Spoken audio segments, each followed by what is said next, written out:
Welcome to all of you. આજે આપણે discuss કરવાના છે માર્ચ 11, 2024. એઝ યુઝ્યુઅલ ડેટ ખબર હશે કે આ તારીખે શું છે? ગુજરાત બોર્ડનું અકાઉન્ટનું આપણું પેપર જે ગુજરાત બોર્ડ દ્વારા દર વર્ષે લેવામાં આવે છે, તો આ વખતે 2024માં 11મી માર્ચ આપણી બોર્ડની એક્ઝામ શરૂ થઈ રહી છે. તો બોર્ડની એક્ઝામની પ્રિપેરેશન માટે અકાઉન્ટની તૈયારી કઈ રીતે કરવી જોઈએ? બીકોઝ આ જે એક્ઝામ હશે ને 11 માર્ચ, તમારો ટાઈમિંગ અરાઉન્ડ 3 થી 6:30 કે 3:15 થી 6:30 સુધીનો હશે. બસ એ 3-3.25 કલાકમાં તમે જે પરફોર્મન્સ આપશો ને એના બેઝ પર જ તમારું રિઝલ્ટ ફાઇનલાઇઝ થશે. બીકોઝ એ ફાઇનલ મેચ છે, વર્લ્ડ કપ ફાઇનલ જેવી હાલત છે. એમાં તમે આગળ કેટલું સારું પરફોર્મન્સ કર્યું છે, સ્કૂલ લેવલ પર શું પરફોર્મન્સ છે, તમે કોઈ જગ્યા પર કોચિંગ ઇન્સ્ટિટ્યૂટમાં જતા હોય જગ્યા પર તમે ટેસ્ટ આપો છો, એમાં તમારા શું માર્ક્સ છે, કોઈ જ મેટર નહીં કરતું. હવે તમે ફાઇનલમાં છો અને ફાઇનલમાં તમારે પરફોર્મન્સ આપવું જ પડશે, બીજો કોઈ રસ્તો છે જ નહીં ત્યાં. બીકોઝ આખી લાઈફ ટાઈમ તમારી પાસે જે સર્ટિફિકેટ આવશે 12th નું, એમાં એ માર્ક્સ આવશે. કોઈ તમને એવું નથી પૂછવાનું કે ફર્સ્ટ એક્ઝામમાં કેટલા હતા, સેકન્ડ એક્ઝામમાં કેટલા હતા, 11thમાં કેટલું રિઝલ્ટ હતું તમારું, 5th સ્ટાન્ડર્ડમાં કેટલું રિઝલ્ટ હતું, કોઈ જ નથી પૂછવાનું. ગમે ત્યારે પૂછશે ને તો 12thના રિઝલ્ટની ડિસ્કશન થશે. એમાં ઓબ્વિયસલી આપણે જ્યારે કોમર્સ લેતા હોઈએ તો અકાઉન્ટ મેઇન સબ્જેક્ટ થઈ જાય. તો અકાઉન્ટની પ્રિપેરેશન કઈ રીતે કરવી જોઈએ? તમારા માટે બેનિફિટ એવો છે ને કે આ વખતે જે ન્યૂ એજ્યુકેશન પોલિસી અંડર જે બી એ લોકોએ પેપર સ્ટાઇલ ચેન્જ કરી છે ને, એ પેપર સ્ટાઇલ બહુ જ ઈઝી છે. હવે તો કદાચ એવું બની શકે કે તમારે અકાઉન્ટના પેપરમાં ફેલ થવું હોય તો પેપરમાં લખી ના આવવું પડે કે મને ફેલ કરજો પ્લીઝ રિક્વેસ્ટ, તો ફેલ થવાય એવી સિચ્યુએશન છે અત્યારે. એટલી ઈઝી પેપર સ્ટાઇલ એ લોકોએ કરી દીધી છે. પણ પેપર સ્ટાઇલ ઈઝી કરી છે, તમે પાસ થઈ શકો છો. માર્ક્સ વધારે લાવવા હોય ને, ટોપ કરવું હોય, 100 આઉટ ઓફ 100 છે, 99, 98, તો મચ ડિફિકલ્ટ છે. એની પાછળનું રીઝન શું? તો કે અત્યાર સુધીની પેપર સ્ટાઇલમાં એવું હતું કે તમારી પાસે સબ્જેક્ટિવ અને ઓબ્જેક્ટિવ નું થોડું જે ક્લાસિફિકેશન હતું ને, એમાં આ વખતે એવું થયું છે કે ઓબ્જેક્ટિવ એટલે નાના નાના પ્રશ્નોની સંખ્યા તમારી પાસે વધારી દીધી છે. પહેલા એવું હતું કે 20 જ માર્ક્સના ખાલી નાના નાના પ્રશ્નોના એમસીક્યુ હતા, એની જગ્યા પર હવે 30 માર્ક્સના કરી નાખ્યા છે. મોટા દાખલા માટે આપણે હેન્ડલ કરી લઈશું, પણ તકલીફ ક્યાં છે ખબર છે? જે જગ્યા પર શોર્ટ એક્ઝામ્પલ આવે છે ને, એ જગ્યા પર શોર્ટ એક્ઝામ્પલ હોય, એક સેન્ટેન્સમાં હોય, કારણ કે ખબર નહીં સર ચોપડીને આટલી જાડી બે ચોપડીઓ છે. હવે આ ચોપડીના કયા ખૂણામાંથી કયું એમસીક્યુ કે કયું શોર્ટ ક્વેશ્ચન કાઢી મૂકવાના છે ને, કોઈ ખબર નથી. પણ ડરાય તો નહીં યાર. ખબર છે કે સામે યુદ્ધ કરવા માટે તૈયાર છે, તો આપણે બી તૈયાર તો રહેવું પડશે. તો એ તૈયારી તમારે કઈ રીતે પ્રિપેર કરવી? તો ફર્સ્ટ ઓફ ઓલ ડિસ્કસ કરીએ તો આપણી પાસે પહેલું જ આવે છે સેક્શન એ. હવે સેક્શન એ માં એઝ યુઝ્યુઅલ આપણને ખબર છે કે સેક્શન એ માં આપણી પાસે એમસીક્યુ આવશે.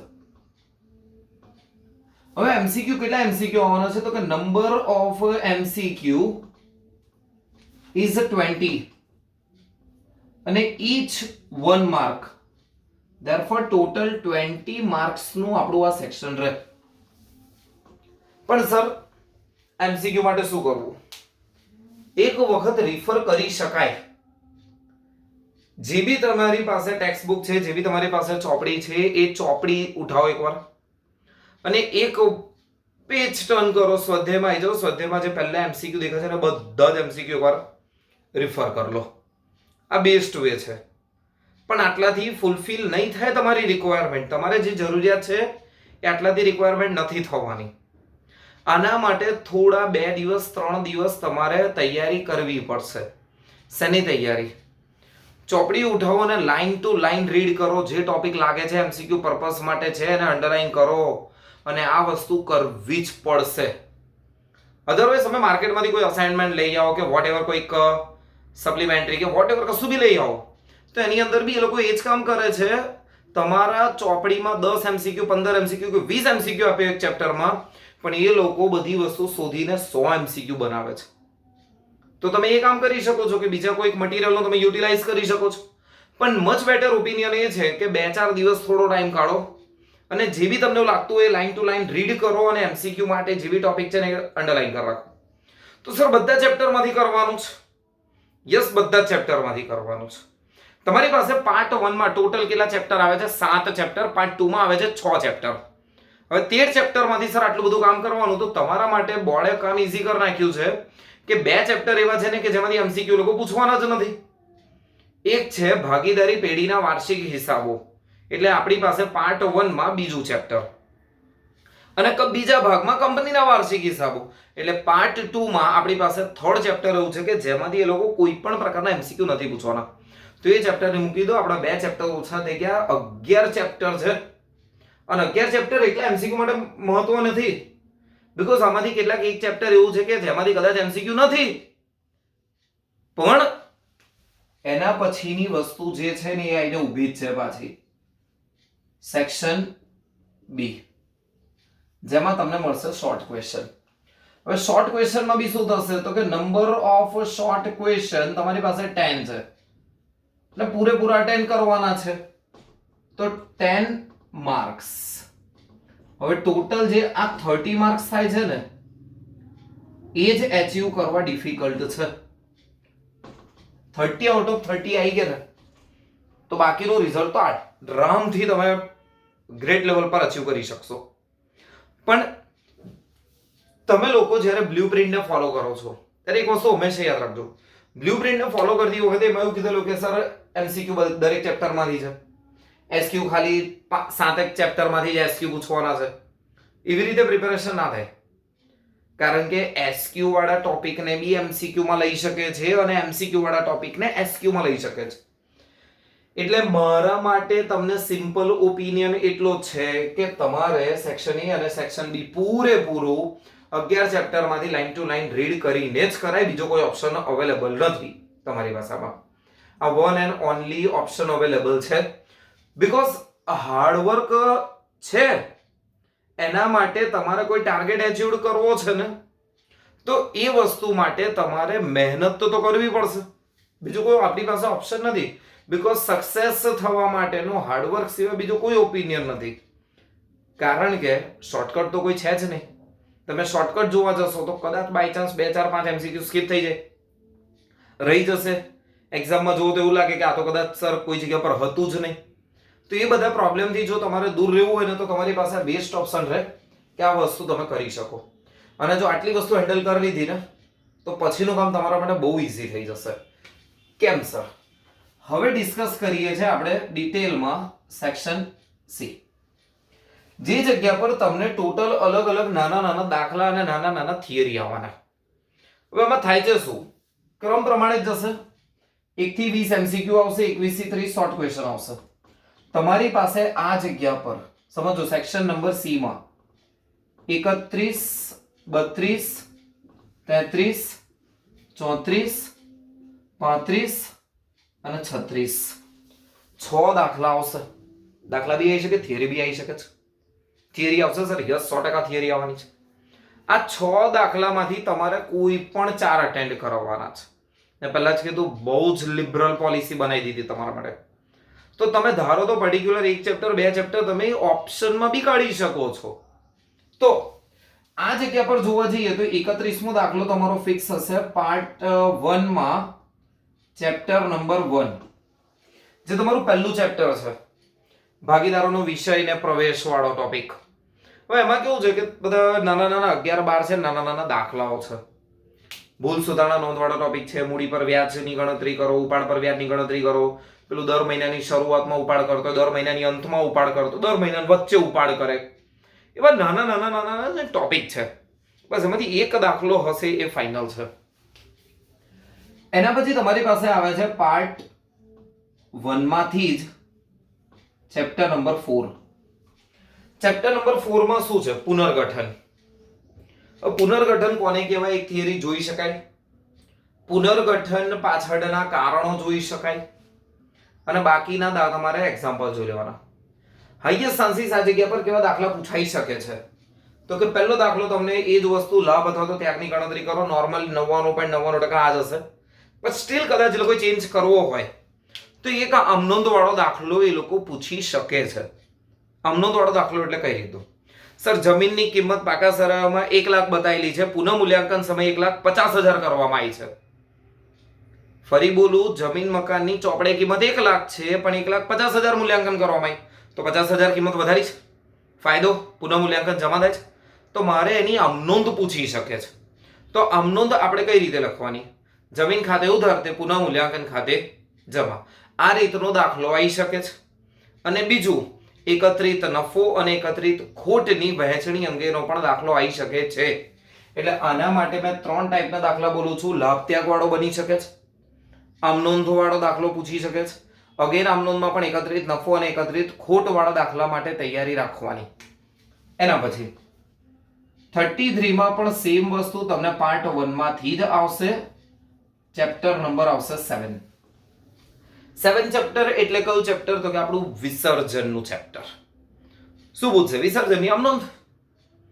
ચોપડામાં આટલા રૂપિયા દર્શાવેલા છે, યંત્રની કિંમત, કોઈ જવાબદારીની કિંમત બતાવેલી હોય, આટલા રૂપિયામાં આપણે વેચી દીધી, ઉપજાઈ દીધી, કદાચ વોટ એવર કઈ બી રિલેટેડ. એમાં બી આપણી પાસે નાના નાના દાખલા છે, એ અમનોંધ વાળો દાખલો પૂછશે. ફરી એક્ઝેક્ટ સેમ, કોઈ ચેન્જ નહીં. પાર્ટ 1 માં ચેપ્ટર નંબર 7 જ ભટકાશે. પણ બની શકે આ જગ્યા પર એવું બની શકે છે કે તમને થિયરી પૂછી શકે છે, અને બનશે જ કે આ જગ્યા પર તમને થિયરી વાળો ટોપિક હશે. કોર્ટના હસ્તક્ષેપ સિવાય કદાચ પેઢીનું વિસર્જન કરવું હોય તો કઈ રીતે કરી શકાય છે, અલગ અલગ ઉપજ થઈ હોય તો ઉપજને કઈ રીતે વહેંચણી કરી શકાય, એના માટેના કેટલાક 4-5 ક્વેશ્ચન છે થિયરીના રિલેટેડ. એ તમને 100% એ જગ્યા પર પૂછાવાના ચાન્સીસ ખરી આ વખતે. 35 નંબરની વાત કરીએ ને તો પાર્ટ 2 માં ચેપ્ટર નંબર આવી જશે આપણું 2. ચેપ્ટર નંબર 2 એટલે ડિબેન્ચર. ડિબેન્ચરના જે બધા નાના નાના દાખલા છે, એવા કોઈ દાખલા જેની અંદર 3 અમનોંધ આવતી હોય, 4 અમનોંધ આવતી હોય કે 5 અમનોંધ આવતી હોય, એવા દાખલા આ જગ્યા પર પૂછાઈ શકે છે. અને સેમ વસ્તુ એવું બની શકે ફરી વખત તમને અહીંયા પાર્ટ 2 માંથી જ ચેપ્ટર નંબર 2 જ ભટકાશે સામે, એટલે ડિબેન્ચર. આ જગ્યા પર ડિબેન્ચરની થિયરી આવી શકે. ડિબેન્ચરના પ્રકાર, કેટલા પ્રકારના ડિબેન્ચરો હોય છે, કદાચ convertible debenture, redeemable debenture, irredeemable debenture, debenture અને શેર વચ્ચેનો તફાવત, કોઈ પણ પ્રકારના ક્વેશ્ચન તમને આમાં પૂછાઈ શકે છે. હવે કરવું શું સર? 4 અટેન્ડ કરવાના છે. પ્રાયોરિટીમાં એવું આપી શકાય કે 31 નંબરનો ગણી કાઢો, 32 નંબરનો ગણી કાઢો. વિસર્જન પર જો પાવરફુલ ગ્રીપ હોય તો 33 ને 34 કરો. ડિબેન્ચર વાળું ચેપ્ટર કદાચ આખો ઓપ્શનમાં કાઢો દાખલા પોઈન્ટ ઓફ વ્યૂ તો ચાલે. દાખલા પોઈન્ટ ઓફ વ્યૂ ઓપ્શનમાં કાઢી શકો છો, બીકોઝ અહીંયા તો તમને આવશે જ ચેપ્ટર. દાખલા માટે તમે એ વસ્તુને ઓપ્શનમાં નહીં કાઢી શકો છો. તો આવી રીતે 6 દાખલા આવે. 6 માંથી કેટલા દાખલા ગણવાના આવે તમારી પાસે? 4 દાખલા ગણવાના આવે. દરેક દાખલાના 3 માર્ક્સ કેલ્ક્યુલેટ થશે. એટલે તમારી પાસે 4 તારી 12 માર્ક્સ આ સેક્શન લઈ લેશે. એટલે ટોટલ આ સેક્શન આપણી પાસે 12 માર્ક્સ નું થશે. એના પછી આપણી પાસે આવે છે સેક્શન નંબર ડી. આમાં તમારી પાસે એક્ઝામ્પલ નંબર 37, 38, 39, 40, 41 5 એક્ઝામ્પલ, 5 દાખલા જ આવવાના છે. અહીંયા થિયરી નહીં આવે ને નહીં જ આવે એવું માની લઈએ છે. આ જગ્યા પર થિયરી નથી આવવાની. તો દાખલામાં બી આમાં શું છે, તમારી પાસે 5 દાખલા છે ને, આ 5 દાખલામાંથી કોઈ પણ ગણો 3. દરેક દાખલાના 4 માર્ક્સ. એટલે અહીંયા અગેન તમારી પાસે બીજા 12 માર્ક્સ તમે મેળવી શકો છો. પણ ચેપ્ટર કયા આવશે સર? તો ઓબ્વિયસલી પાર્ટ 1 માં ચેપ્ટર નંબર 3 પાઘડી વાળું. ફરી વખત એવું બનશે કે અહીંયા પણ પાર્ટ 1 ચેપ્ટર નંબર 3. એટલે પાઘડીના તમને એક નહીં પણ મારા વાલાઓ 2 દાખલા આવશે. આ 2 દાખલા ગણી કાઢો તો 8 માર્ક થઈ ગયા. હવે રહ્યું શું? આ 3 ઓપ્શન છે, 3 માંથી એક દાખલો ગણવાનો છે તમારી પાસે. તો સૌથી ઈઝી રસ્તો થઈ ગયો છે આ તમારી પાસે. આ સેક્શન મેં એવું કહી શકું આખા પેપર સેટમાં સૌથી ઈઝી સેક્શન આ થઈ ગયું તમારા માટે. પાઘડીમાં 4 સૂત્રો છે, 4 સૂત્રો તૈયાર કરી જાઓ અને સૂત્રના બેઝ પર મૂકી દો, સૂત્રની ગણતરીઓ મૂકો, 8 માર્ક રેડી. હવે રહ્યું 39 નંબરનો જે દાખલો આવશે ને, એ તમને પાર્ટ 2 માંથી આવશે. ચેપ્ટર નંબર આવશે 4. આ જગ્યા પર પાર્ટ 2 માંથી જ chapter number 5 again part 2 chapter number 6 બીજા ભાગના છેલ્લા ત્રણ ચેપ્ટર. ચોથા નંબરના ચેપ્ટરમાં તમારી પાસે શું છે? તુલનાત્મક પત્રક ને સમાન માપના પત્રકો. વધારો થાય, ઘટાડો થાય, રૂપિયામાં, ટકાવારીમાં, બે બીજું છે શું આ ચેપ્ટરમાં? એ દાખલો એક આવશે. જો આ ચેપ્ટર અટેન્ડ કરતા હોય તો ફોર્મ્યુલાસ એપ્લાય કરવાની છે. સૂત્રનો ખેલ છે ત્યાં. કાચા નફાનો ગુણોત્તર, ચોખ્ખા નફાનો ગુણોત્તર, કામગીરીનો ગુણોત્તર પૂછાઈ શકે છે. દેવા ઇક્વિટીનો ગુણોત્તર પૂછાઈ શકે છે. દેવાદારનો ઉતરો, લેણદારનો ઉતરો, કાર્યશીલ મૂડીનો ઉતરો, સ્ટોકનો ગુણોત્તર, બધા જે સૂત્ર છે એ સૂત્રમાંથી તમને કોઈ દાખલો આવી શકે છે. અને પાર્ટ 2 માં જ્યારે ચેપ્ટર નંબર 6 અટેન્ડ કરતા હોય તો રોકડ પ્રવાહ પત્રક. રોકડ પ્રવાહ પત્રકમાં આપણી પાસે 3 પ્રકારના પત્રક છે. 3 માંથી કોઈ બી એક પત્રકનું તમને કેલ્ક્યુલેશન પૂછી શકે. કામગીરીનો હોઈ શકે, એનો મતલબ જે તમે રોજબરોજ ધંધો ચલાવો છો ને એની પ્રવૃત્તિ હોઈ શકે. બીજી આવી શકે છે કદાચ નાણાકીય પ્રવૃત્તિ, અને ત્રીજી આવી શકે છે રોકાણોની પ્રવૃત્તિ. આ 3 માંથી કોઈ પણ એક પ્રવૃત્તિનો તમારા દાખલો ગણવાનો રહેશે આમાં. એના પછી સેક્શન આવશે આપણી પાસે હવે ઈ, જેમાં દાખલા નંબર 41 થી ત્યાં પત્યું છે એટલે 42, 43, 44, 45 અને 46. આમાં બી સારો એક ઓપ્શન છે. આ 5 માંથી તમારે 3 જ ગણવાના છે, પણ આ દાખલાના 8 માર્ક્સ છે. 8 એટલે 8 ને 8 24 માર્ક્સ થાય છે. એટલે આ સેક્શન ઇમ્પોર્ટન્ટ. મેં તો ઓલવેઝ એવું કહું છું કે સેક્શન ઈ અને એફ મોસ્ટ ઇમ્પોર્ટન્ટ સેક્શન. આની પ્રિપેરેશન કરી નાખો ને તો આમાંથી તમને મળે છે પૂરેપૂરા ખેંચી કાઢો ને તો 24 આમાંથી મળે છે. નાના પછીના સેક્શનમાંથી 22 માર્ક્સ મળે છે. 24 અને 22 46 પાસ થવા કરતા બી વધારે માર્ક્સ તમને ખાલી ઈ અને એફ અપાઈ જાય છે.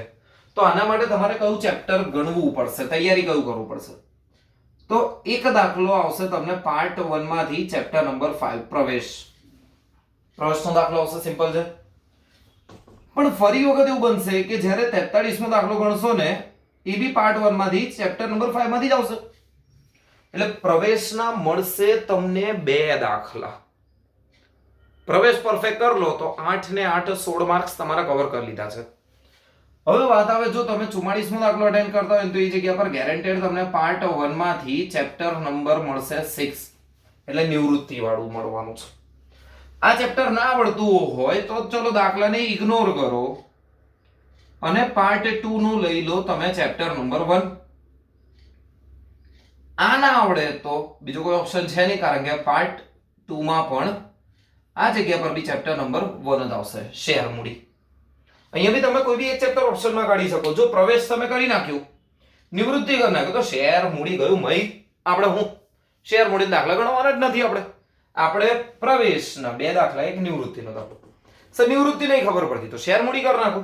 2 પ્રવેશના છે અને શેર મૂડી જો કર્યું તો આપણી પાસે 2 ઓપ્શન, 2 માંથી જે ઈઝી લાગતો હોય ગણી કાઢો. 3 દાખલા કોઈ બી ગણવાના છે. અને લાસ્ટ આપણી પાસે આવે છે સેક્શન એફ. હવે સેક્શન જે એફ છે ને એમાં તમારી પાસે 2 દાખલા 47 48. આમાંથી સર કયો દાખલો કોઈ એક જ કરવાનો? ના, આમાં તમારે બંને દાખલા કરવાના છે. વચ્ચે એવા 2 સેક્શન મળ્યા તમને, સોરી 3 સેક્શન એવા મળ્યા, સેક્શન ડી, ઈ અને સી, ડી અને ઈ, જેમાં તમારી પાસે ઓપ્શન અવેલેબલ હતા, પણ આમાં નહીં. આમાં તમારી પાસે પાર્ટ 1 નું ચેપ્ટર નંબર 3 અટેન્ડ કરવાનું આવે, એટલે વાર્ષિક હિસાબો. અને આ જ જગ્યા પર તમારી પાસે મળે પાર્ટ 2 નું ચેપ્ટર નંબર 3, સોરી આમાં ચેપ્ટર નંબર 2 આવશે, ભાગીદારોનો વાર્ષિક હિસાબ 2, અને પાર્ટ 2 માં છે કંપનીના વાર્ષિક હિસાબો, ચેપ્ટર નંબર 3. આ બેના 11 માર્ક્સ, એટલે 22 માર્ક્સ ટોટલ આના થાય તમારા. આ રીતની આખી પેપર સ્ટાઇલ છે. તૈયારી કરવાની છે, છૂટકો કોઈ છે નહીં તમારી પાસે. તો હવે માર્ક્સનું મેનેજમેન્ટ કહી શકું ને, તો માર્ક્સનું ઓપનલી મેનેજમેન્ટ એવું કહી શકું ને કે તમારે શું ટાર્ગેટ કરવું પડશે. સેક્શન એ, બી, સી અને ડી, આ 4 સેક્શન ટ્રાય કરી શકો છો પહેલા 1 કલાકની અંદર પૂરો કરવામાં. સર 1 કલાકની અંદર 4 સેક્શન, અરે બિંદાસ પતશે. પણ તમારે ઘરે એક વખત પ્રેક્ટિસ કરવી પડશે, પેપર લખવા માટે બેસવું પડશે, 3 કલાક એક જગ્યા પર બેસતા શીખવું પડશે. એકવાર તૈયારી કરીને બેસવાનું, ખાલી એક દિવસ ટ્રાય કરો અને સેક્શન ABCD 1 કલાકની અંદર પતાવી દેશો ને તો આ 46 માર્ક્સ માટે તમે પ્રોપર ટાઈમ અરેન્જમેન્ટ કરી શકશો. 24 માર્ક્સ અને બાકીના 22. હવે આમાં શું થાય છે કે 20 માર્ક્સનું નોર્મલી રિક્વાયરમેન્ટ હોય. પ્રવેશનો દાખલો 20 મિનિટ લાગી, આમાં 20 મિનિટ લાગી, કદાચ આમાંથી કોઈ 20 મિનિટ લાગી, એટલે કલાક તમારો આમાં પૂરો થઈ જશે. જ્યારે આની અંદર શું હોય છે, તમારે સાદા વાર્ષિક હિસાબ કદાચ અડધો કલાક ઉપર 5-1 મિનિટ ગઈ તો બી વાંધો નહીં, કંપનીના વાર્ષિક હિસાબ 10-15 મિનિટમાં કવર કરી શકશો. એટલે ઈ અને એફ કવર કરવા માટે તમારે 2 કલાકની રિક્વાયરમેન્ટ રહેશે. પણ એવું થંબ રૂલ નથી યાર કે સર આ જ વસ્તુ ફોલો કરવાની છે. બે ABCD પૂરું કરતા હતા અને કદાચ 1 કલાકની ઉપર 5 મિનિટ ગઈ તો કોઈ ટેન્શન નહીં, પણ ટ્રાય કરવાનો કે 1 કલાકની અંદર તમે એને પૂરું કરી શકો. જો આ રીતે પરફેક્શનથી તૈયારી કરશો, પેપર સ્ટાઇલને થોડી સમજશો, ગાંડાની જે મહેનત નહીં કરો અને જો સમજીને મહેનત કરશો ને તો ગેરંટેડ તમે ઇઝીલી 70 અપ 70 ઉપર ઇઝીલી અકાઉન્ટમાં ક્રેક કરી શકો છો આરામથી. ઓકે, તો કોઈ પણ રિગાર્ડિંગ ડાઉટ હોય પેપર સ્ટાઇલના તો નીચે કોમેન્ટ સેક્શનમાં લખી શકો છો. અને યસ, જે બી તમારા ફ્રેન્ડ્સ હોય, કોઈ રિલેટિવ્સ હોય જે લોકો 12થમાં છે, અત્યારે એક્ઝામ આપવા જઈ રહ્યા છે, 11 માર્ચે એક્ઝામ આપવાની છે, એ લોકો જોડે ઓબ્વિયસલી વિડીયો શેર કરજો. એ લોકો માટે ખૂબ જ હેલ્પફુલ થઈ શકે છે આ વસ્તુ. ઓકે, તો ઓલ ધ બેસ્ટ.